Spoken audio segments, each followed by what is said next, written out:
Ladies and gentlemen, welcome to the Golden Corn Grow Out Part 2. It's the first update since that initial selection. Oh my God, have they been busy, eating me out of house and home. The pond's been desperate for thinning out since I got back from my last Japan trip. And today we're finally going to get it done and see where we're at. I think if I remember right, we ended up with around 220 to 250. I'm not exactly sure in the pond, but they've been doing typical golden corn things and growing like crazy. You can find a link above and in the description to part 1 if you want to get clued in on that. There's loads of information about all the different types, the bloodline, the job lot, examples of older ones that I've raised, absolutely everything. Today's just going to be focused on getting this selection done, sharing an update with you on where they're at before we progress on to the next level. Absolutely roasting in here, so let's get cracked on. I'll warn you now, there is anaesthetic in the bowl that I'm using because these things are mental. Already had about 15 back in the pond at the initial netting, so I can't be arsed with the stress. Anaesthetic is very useful if you're handling koi, A, if you're not confident, but B, just for peace of mind. You've only got to turn your back for 1 second and that prize fish of yours could be on the deck. Well worth it just to take the edge off and calm everything down and keep yourself as stress-free as possible. Let's get stuck into it. So I am going to have to be pretty brutal on this selection. I want to get it down to around 100 pieces. So we know when I say I want to get it to 100 pieces, what we actually mean is around 120 to 130-ish. Maybe even 150, who knows. We'll see where we get, but like I shared in my first video, I want to make very big Nisai out of these like I've done previously, but a whole very special collection. So today I'm going to have to be as disciplined as possible in order to help us achieve that goal.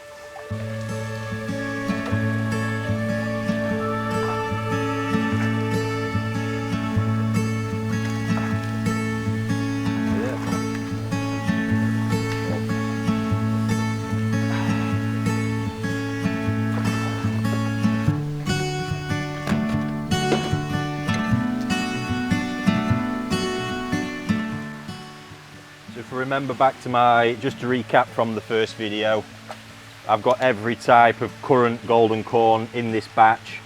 There are some from the Ginrin original types that were a lot bigger to begin with, that are in a different pond. I'm not going to be interfering with those today because there's absolutely no need. They're growing well, they're in a much lesser stocked pond.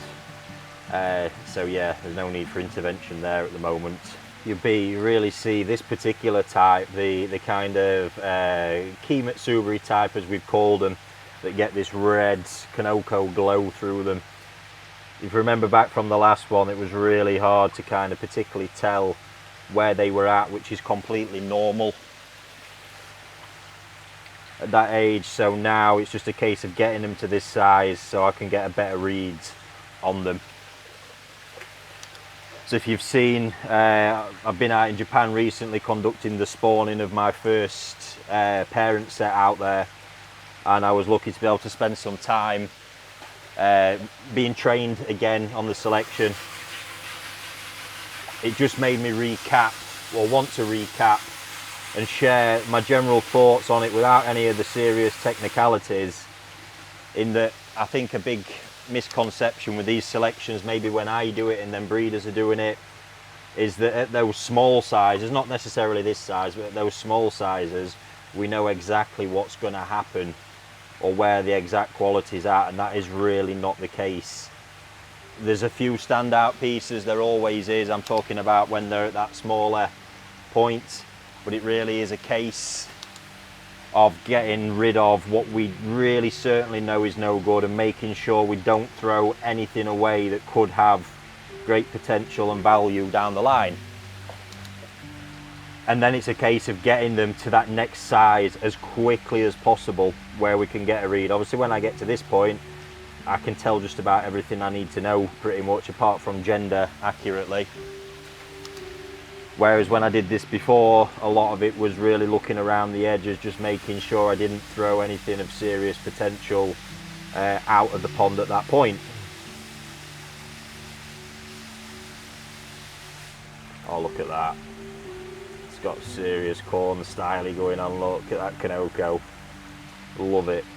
And especially with a batch like golden corn as well, a lot of the time, like fish like this Ginrin example, I'm absolutely gambling on. I think I've told you before, I'm looking for any signs of some sort of yellow pattern in there. That's not showing any signs at the minute, so it's difficult now as to whether I stick or twist, because a month later it might actually start showing. Environmental conditions might have pushed it away right now.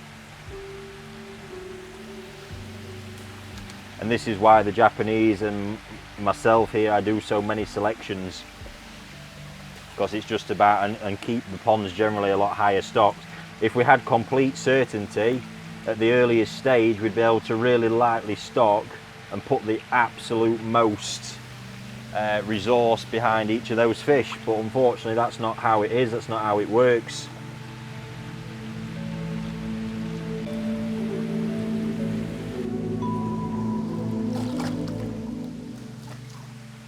Right, last bowl.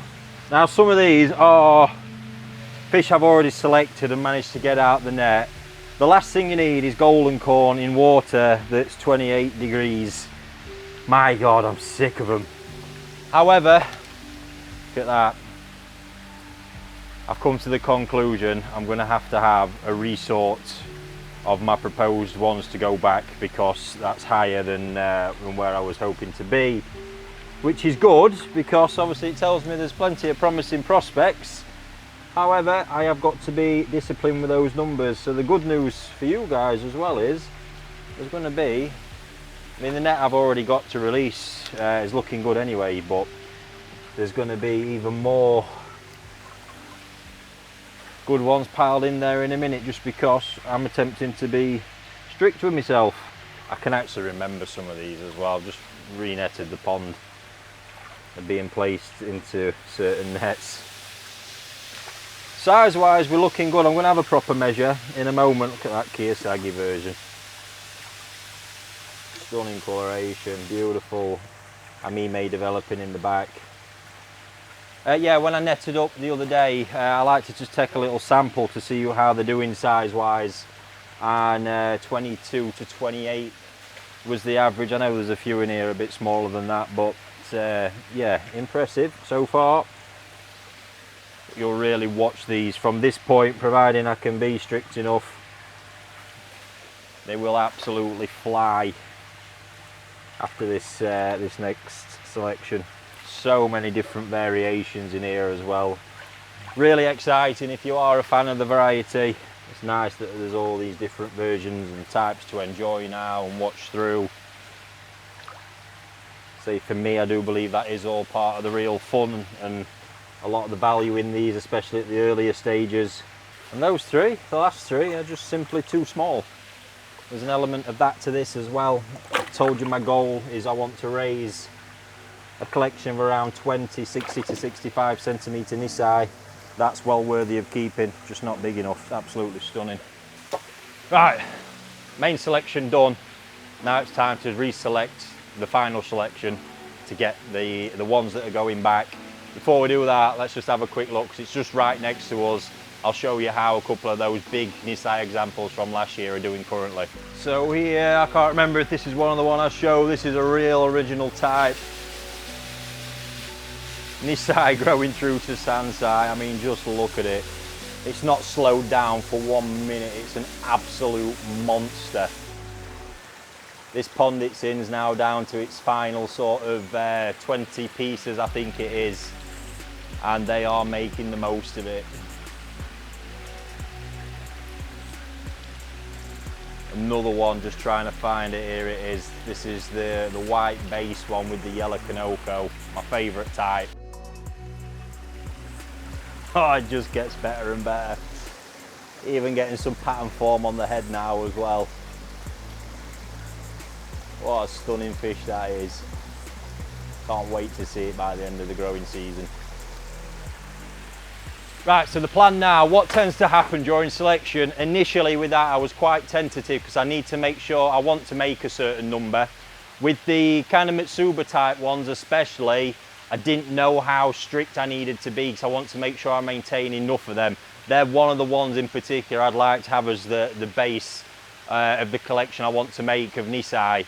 So, and I had this in Japan, I ended up having this chat with Fujo as well, that after a while of selection, you tend to really get your eye in and slightly adjust what you're doing. Hence the reason why now I'm all done. I won't be going through the net of fish I've already got to put out for sale. I'm going to reselect from my final net here in the bowl to make the final collection that goes back in.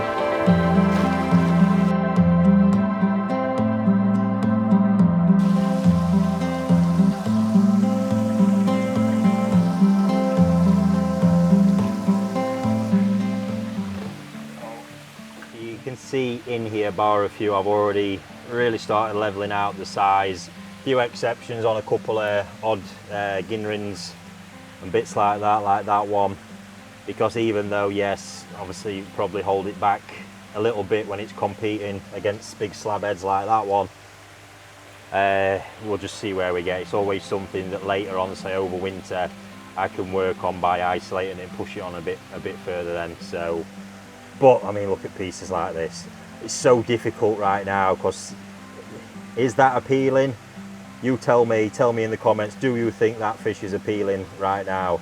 I'm excited about that one. I can see a very bright future for it, but it needs to get the size on, and parts of its development need to happen to truly see it. Body's very, very imposing and looking good though. These ones, again, I just adore them. They're really starting to look a bit more like now. You can see the colour in the back properly. We can see bits of the red Kanoko forming through them, but the power in them is truly, truly inspiring for me. I love to see it. Asagi pieces like that really starting to break through. The Amime's not formed in the back yet like the others, but there's striking coloration all around it. And the same for that one, look. That's really how I like those at this point. When they're like this, it doesn't matter as well. That's actually a lot darker now. What I'm suspecting will happen is as that grows at the rate they are doing, with the intensity, that's actually going to lighten up more over this next growth phase as well. So let me get stuck into these ones and see where we end up. So now, as I've come to it again, you see now this time around these smaller ones, I am actually going to just keep separated. I'll grab another net and actually look to rehome those, I think, just to really focus this space on the ones with that huge growth potential, to really max every bit out of them. Look at that red type. So technically an Akamatsuba with a full load of golden corn genetics. I grew a massive 65 centimetre Nisai with that last year. Amazing.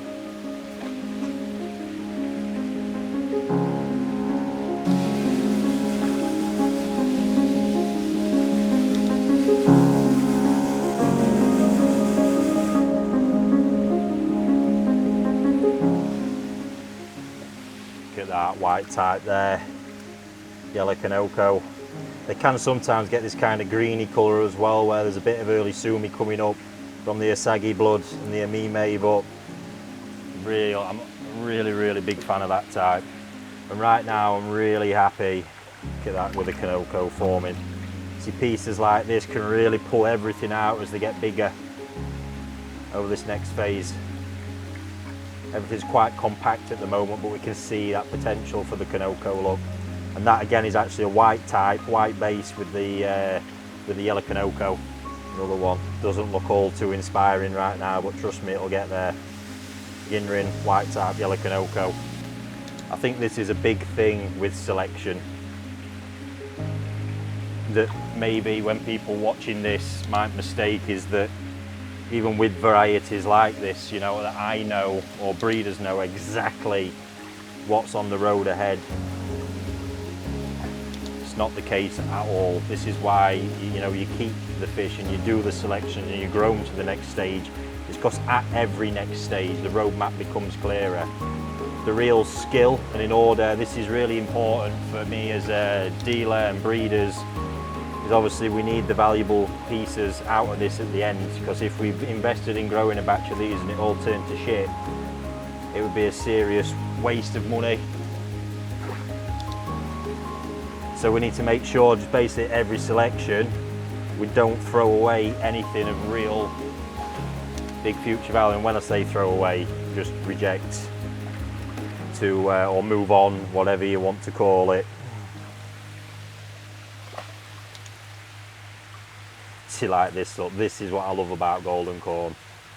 I mean, I just couldn't put this up for sale right now because you'd have to be the same kind of lunatic that I am to pay any kind of money for it. But see, look, yellow Kanoko dropping, colouring the fins. There's real early signs of it that side. That right there is the excitement of golden corn and what that can become with a degree of certainty, because it's happening. Exactly what's going to happen and how that pattern's look is the bit we don't know. But on to the next stage we go. And even with some of these, the Matsuba type here, that didn't have massive amounts of them last year. So there's still an element, this right now, that I'm learning my selection criteria based on last year, based on bits that I know. And we'll see what comes out at the end. I may well have got it wrong. There might be fish in the net and popping out that in another 6 months, 12 months, whatever, show themselves as really strong candidates. It's kind of really loosely looking around the edges. It's naturally, when I'm doing this, my eye just is analysing body and stuff like that all the time. The rest of it, like I say, it's looking around the edges and always there's some wiggle room there for that to improve. Just take that for example. This goes two ways. What experience tells me to keep it. That is a Ginrin version that would hopefully develop yellow Kanoko. There's zero signs of any colour. However, there's one I kept from last year's batch that looked like this. Even there, turned out to be one of the best Ginrin Asagis I've ever had. Right now, that fish has no commercial value, the one I've just moved. So there'd be no point in selling it anyway. And these red ones, sometimes they kind of get it. They develop a bit of a Kanoko vibe where the still part of the scale's a bit darker. Sometimes they don't, but I like the body, I like the Ginrin. Just wait and see what happens.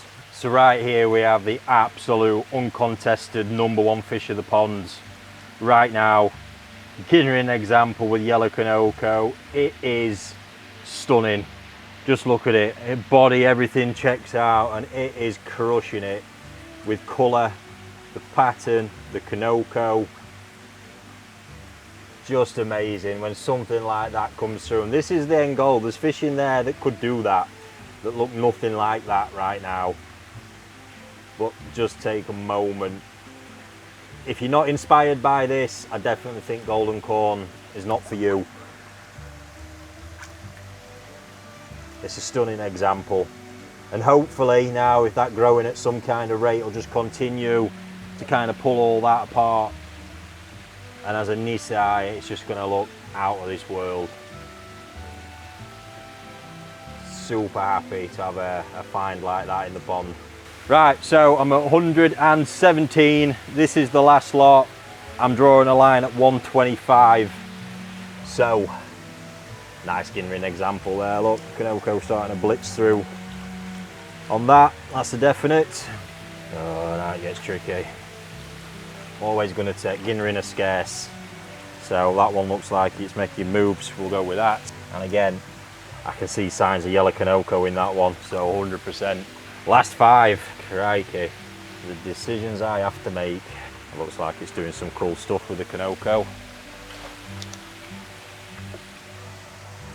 I want as many of these ones as possible. Oh, decisions. We're after 3 more fish. That is a very nice looking Asagi. Cracking colour coming. And a decent size, which is playing a part here for me. We've got Asagi there. A nice big body.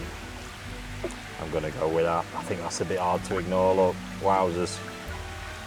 There we go. So just there, you see how selection goes. Just because I've decided 125, there is now, what we got, 7 fish that were originally planned for me to keep, that I'm now not keeping. So that's how it goes. That's how it goes in Japan. It's just understanding the mindset, but I want to keep that there. So from the first lot, I managed to get 25 fish out and down. I'm really happy with that.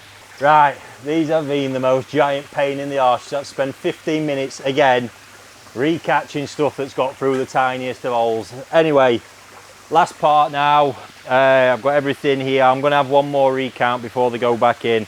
I'm just going to put a select few into this bowl, size range, just to see exactly where we're at as of today. Those of you who, or you can watch back anyway, like I say, the previous video that we did. I can't quite remember where we were at size wise. You'll be able to look it up with the bulk of them, not the Ginrin ones that featured at the end. I'm sure there's one in here that's a lot bigger than them, but we'll take that lot as the average anyway. So smaller end right now, crikey, we're at, I call that 24 cm, it's 24 going on 25 anyway, and same for that one. Then as we creep up, that one's hitting about 27, and then yeah, we're about 28 cm on that one, so we'll call it 24 to 28 as of today. And there's around 100, like I say at the check, 125 going back in. So super result so far, so many exciting prospects there, and the fish that we've got there as well being prepared. A proportion of that are going to be sold out through our wholesale channels, but I am retaining a small bit for release coming to the Koi Online website. So Saturday the 12th at 10 AM, these are going to be released on the website. They'll not be as individual fish because we want to keep the price right down for you. £125 like the last Karashigoi release, because they're a similar kind of size. Be sure to be there. It's a really limited amount as well. I'm not quite sure yet, we'll go through them, but it's going to be somewhere around 20 to 30 pieces. Stay tuned on our Koi Online group, you'll get more information on that release. And if you're not subscribed to our mailing list yet, all the links you need below, WhatsApp group, mailing list, the job lot.